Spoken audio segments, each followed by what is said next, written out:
लाल काले कपड़ों में खूब सारे साधु दिखे जो अपने क्रियाकलापों में व्यस्त थे। बड़ी बड़ी जटाओं वाली साध्वी जैसी महिलाएं दिखी जिन्हें भैरवी भी कहा जाता है। कई भेष बनाए लोग भी दिखे जो बेहद डरावने लग रहे थे। ये लोग कौन हैं? इस रहस्य से भी पर्दा उठेगा। लेकिन इस शक्तिपीठ की एक प्राचीन परंपरा है जिसे निभाना जरूरी माना जाता है। वो ये कि यहाँ आने वाले हर खासोआम को शास्त्रीय हिदायत है कि माँ कामाख्या के दर्शन से पहले उमानंद की यात्रा की जाए। तो हमने भी सोचा शास्त्रीय विधानों को क्यों तोड़ा जाए। इसलिए हम पंडित दिवाकर शर्मा जी को साथ लेकर उमानंद के लिए निकल पड़े।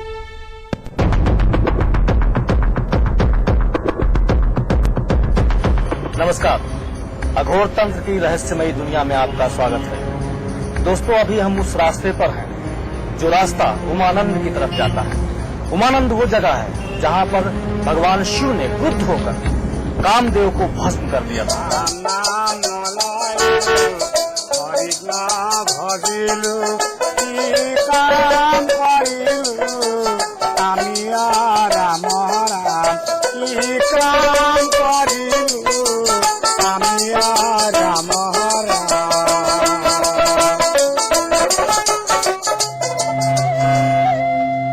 दूर दूर तक पसरे ब्रह्मपुत्र नद के विशाल जल प्रवाह के बीच एक छोटा सा टापू भस्मांचल।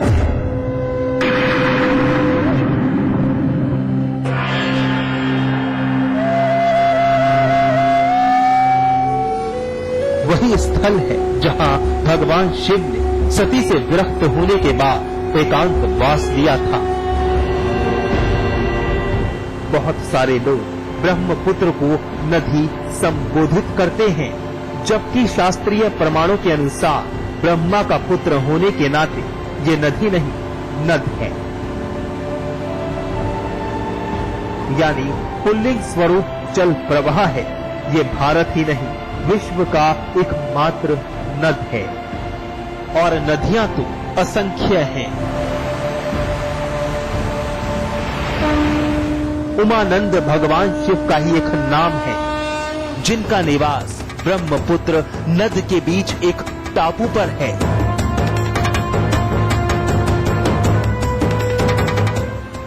वहां तक पहुंचने के लिए नाव का सहारा लेना पड़ता है।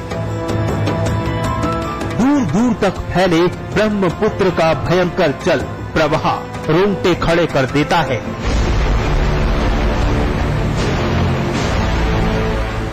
नदी के बीचों बीच हमें एक खंभ दिखा, जिसके बारे में जब हमने गुरुजी से पूछा तब उन्होंने बताया कि यह जल स्तर मापने के लिए बनाया गया है।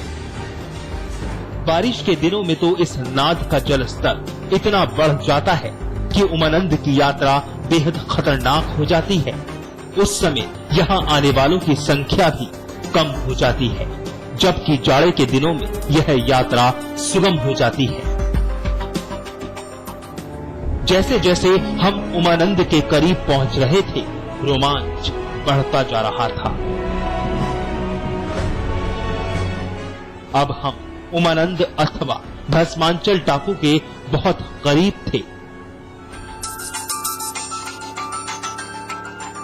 हमने गुरुजी से ब्रह्मपुत्र नद की महत्ता जाननी चाहिए।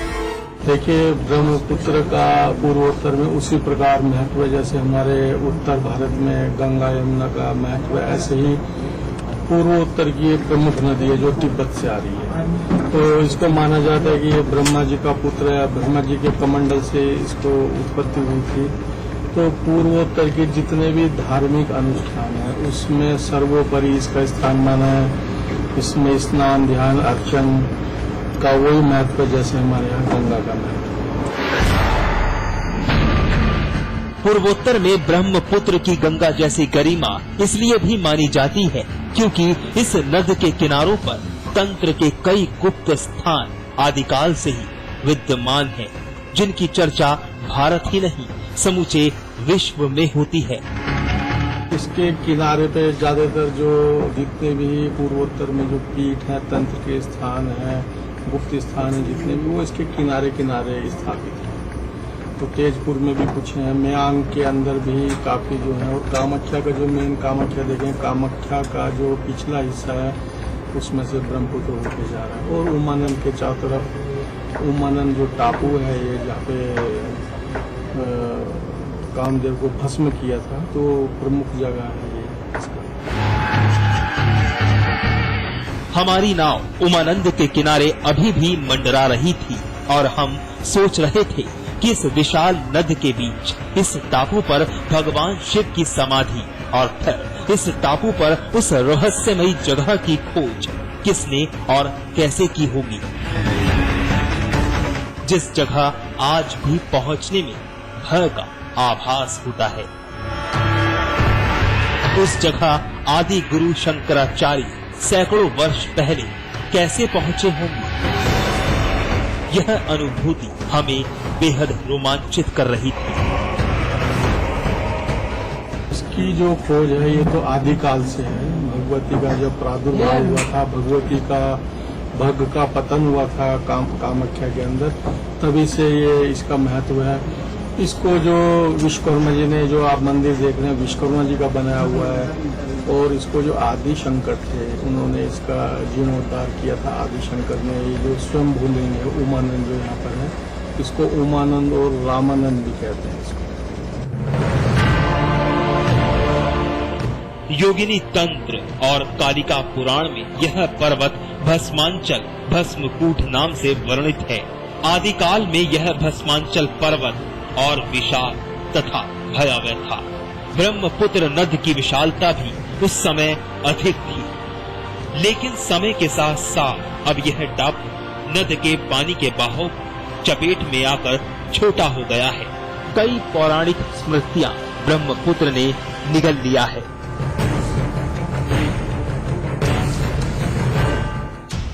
अब हम किनारे पहुंच गए थे। मल्लाहा ने नाव को लंगर से बांध दिया था। हमने मल्लाहा से कुछ वक्त में वापस आने का वादा किया और नाव से उतर पड़े। उमानंद जाने से पहले हमने देखा कि गुरुजी ने कुछ तांत्रिक विधाने के साथ नद के पानी को छुआ।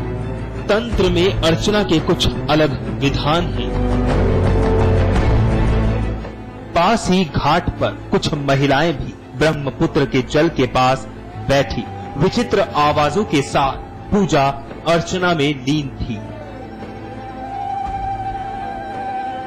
इस तरह की आवाजों शक्तिपीठ पर हमने अक्सर सुना था, जिसे किल्लौर तंत्र कहा जाता है। जब समूह में ये ध्वनियां उच्चारित की जाती हैं, तो बेहद ही भयानक लगती हैं।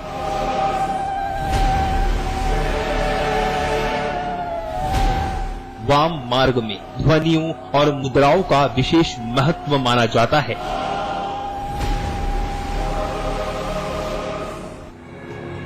हम वहां दिन में गए थे, क्योंकि हमें पता चला था कि रात में भस्मांचल पर्वत पर रुकना खतरनाक है। इसलिए यात्री यहां सुबह से शाम तक यात्रा करके निश्चित समय पर लौट जाते हैं। लेकिन अम्बुबाची पर्व के दौरान 9 लोग यहाँ रात में भी रुकते हैं, जिनका संबंध मंदिर प्रशासन से है। मगर बाकी दिनों में इस टापू पर रात में उल्लू भी निवास करने से कतराते हैं और मल्लाहा रात में इस तरफ आने की सोचते भी नहीं। अभी एक छोटा सा अंतराल दोस्तों, लेकिन बाकी है अभी बहुत कुछ। आप बने रहिएगा हमारे साथ, कहीं जाइएगा नहीं।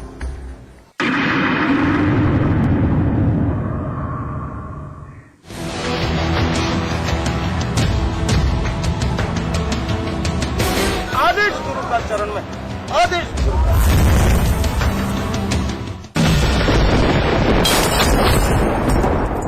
सेल्फ डिफेंस का जुनून सवार है। स्ट्रेंथ के लिए यही देती हूँ।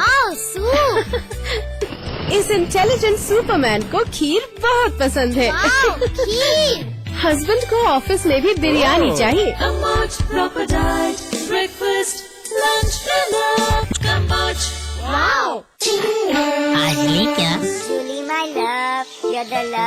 of my life. Julie! उंगली खुजली ने प्लान बनाया क्विकली और पाइप दबाया क्वाइटली। One sec. Hello.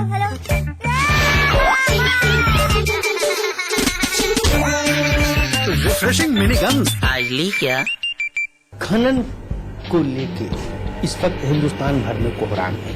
जो भी धरती प्रकृति को लूटने वाले लोग हैं उनको पहचानना और पहचान कर जो आज हम उनको मालाएं पहनाकर सम्मानित कर रहे हैं, कम से कम उनका सम्मान रोकना।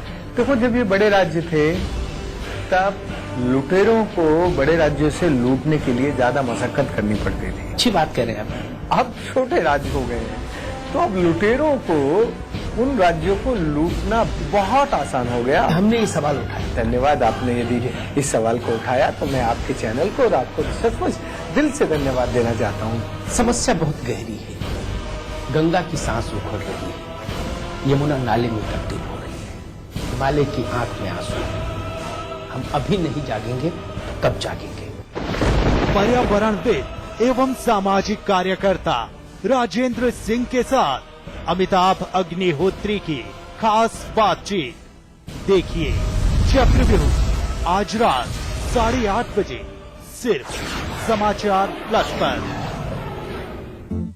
खोल दो इन खिड़कियों को, इन दरवाजों को, हाथों को फिर से हाथों में डालो। किसी को गुदगुदाओ, दोस्ती करो, मोहब्बत करो।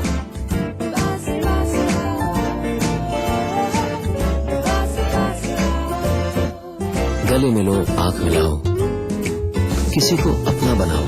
ताया ताई, मौसा मौसी, सबसे प्यार करो, रहो हमेशा पास पास। विराज कंस्ट्रक्शन प्रस्तुत करते हैं आपके शहर लखनऊ में फैजाबाद रोड पर संपूर्ण आवासीय योजना BBG ग्रीन सिटी। मात्र 20% जमा करके पाए अपने सपनों का घर। आज ही संपर्क करें 0522-309-3500। यहाँ मेगा मॉल बनेगा, the biggest India ever seen. यहाँ स्टेडियम बनना चाहिए। चैरिटी के बारे में सोच रहे हैं। कभी तो ऐसा ख्वाब देखिए जिसमें हजारों ख्वाब शामिल हो। GR एंटरप्राइजेज की इंटरनेशनल स्टेडियम ने इस शहर के लोगों में गर्व की भावना और स्पोर्ट्स कल्चर को अद्भुत बढ़ावा दिया है। GR Enterprises shares have reached an all-time high. जब दूसरों के ख्वाब पूरे करोगे ना तो अपना कल बनते देखोगे। रजनीगंधा हिलने है दुनिया। स्वाद बड़ी चीज है, स्वाद से बढ़कर कुछ नहीं। तुलसी सादा पान मसाला।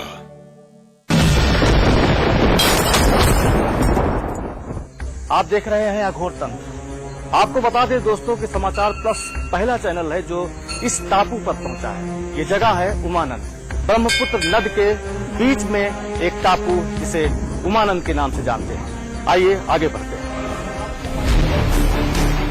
अब हम उमानंद के उस आदिकाली मंदिर की तरफ बढ़ रहे थे जिसे माना जाता है कि देवताओं के अभियंता विश्वकर्मा ने बनाया था। हमारे लिए यह जानकारी बेहद अहम थी कि इस दुर्गम पर्वत पर आदिकाल में कैसे मंदिर का निर्माण किया गया होगा।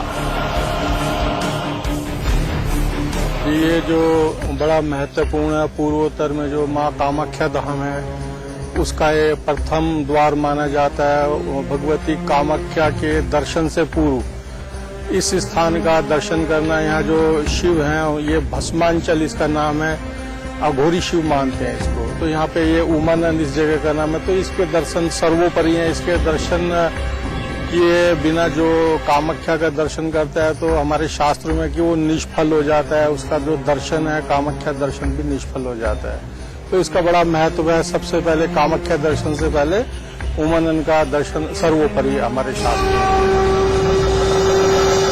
माना जाता है कि यही अभी भी शिव का जागृत स्वरूप मौजूद है, जिन्हें पुरुषस्त्र का देवता माना जाता है। ऐसा विधान भी है कि भगवान उमानंद को प्रणाम करने के बाद ही दर्शनाभिलाषा पूर्ण होती है, जिनका मंत्र है धर्म कामार्थ मोक्षाय सर्व